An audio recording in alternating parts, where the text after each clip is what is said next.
Et oui, je vous parle d'Obélix parce qu'en fait, Frédéric va nous parler d'Astérix ce matin. Oui, je reviens d'un mot en fait sur la Wallonie. Je vous en ai parlé hier, mais décidément la Wallonie, c'est-à-dire les Belges francophones qui bloquent un accord de libéralisation commerciale, vous le savez, entre l'Europe et le Canada, décidément ils sont à la une. C'est ce matin la une, regardez, et cet excellent titre de Libération. Nous sommes en 2016 après Jésus-Christ, toute l'Europe est prête à signer, toute? Non. Vive la Wallonix. Analogie bien sûr avec Astérix, le village qui résiste à l'envahisseur.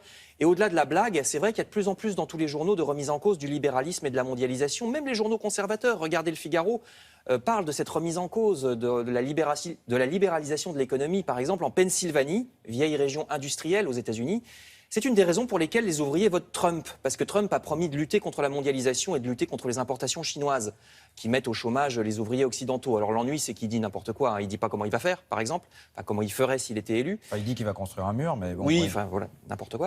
Mais enfin, ça montre qu'il y a un sujet, en tout cas, sur le libéralisme et la mondialisation. En ce moment, je reviens à Libé, qui justement trouve qu'il y a un problème chez nous, en France, du point de vue politique, parce que l'actuel gouvernement de gauche est tellement déconsidéré qu'il pousse les électeurs dans les bras de la droite. Or, ces candidats de droite sont tous alignés sur, je cite, un néolibéralisme triste. Les candidats de droite se livrent à une surenchère contre la protection sociale, contre les droits des salariés, contre les fonctionnaires, etc.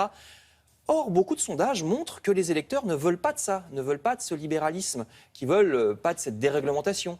Le problème, c'est que même la gauche s'y est mise. Le gouvernement actuel est vu comme un défenseur lui-même de cette déréglementation, depuis la loi El Khomri notamment. Au Parti socialiste, je cite encore, on déclare avant les élections « mon adversaire, c'est la finance » pour ensuite se convertir à un retournement piteux, je cite toujours Libération. Le journal s'adresse aux électeurs tentés par Alain Juppé. C'est vrai que c'est le candidat le plus modéré, mais lui aussi est libéral. Pourquoi donc les 45% d'électeurs qui sont plutôt anti-libéraux ne trouvent-ils pas leur candidat, leur vrai candidat? Le Figaro pose la question au porte-parole du Parti communiste, Olivier D'Artignol, qui espère justement que la gauche antilibérale arrivera à trouver son candidat pour la présidentielle. Puisqu'actuellement, ce n'est pas le cas, elle est très divisée entre le PC, Jean-Luc Mélenchon, Arnaud Montebourg, les écolos, les frondeurs socialistes, etc. Est-ce qu'ils arriveront à s'unir? Eh bien, peut-être, dit Libération, peut-être que toute cette gauche pourrait s'unir, devinez derrière qui? Derrière Christiane Taubira. On en parle de plus en plus. C'est ce qu'espère Libération. L'ex-garde des Sceaux a réussi à conserver une bonne popularité à gauche en raison de son caractère. Elle est peu encline aux compromissions. Et puis, surtout, en raison du mariage pour tous, une des rares réformes emblématiques réussies par la gauche. Christiane Taubira est une des rares qui arriverait, estime Libé, à réconcilier depuis les communistes jusqu'au centre-gauche.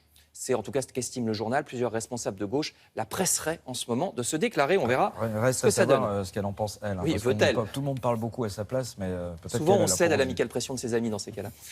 Je termine avec plusieurs sujets dans la presse de ce matin qui, eux aussi, parlent de libéralisme en filigrane. Le journal La Croix s'inquiète de la libéralisation du divorce.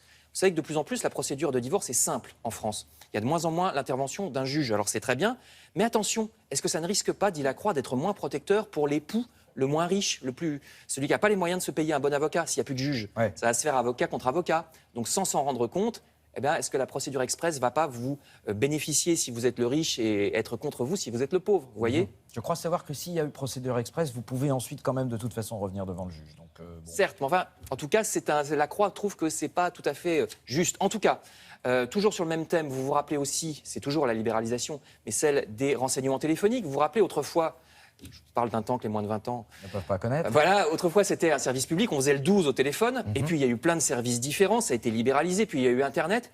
Eh bien, le Parisien nous apprend que les pages jaunes sont au bord de la faillite, le site Les Pages Jaunes. Ça a été privatisé il y a 10 ans, France Télécom a vendu ça à une entreprise qui s'appelle Solocal. Résultat, l'action en bourse de Solocal s'est effondrée de 98%. Les petits actionnaires en sont pour leurs frais.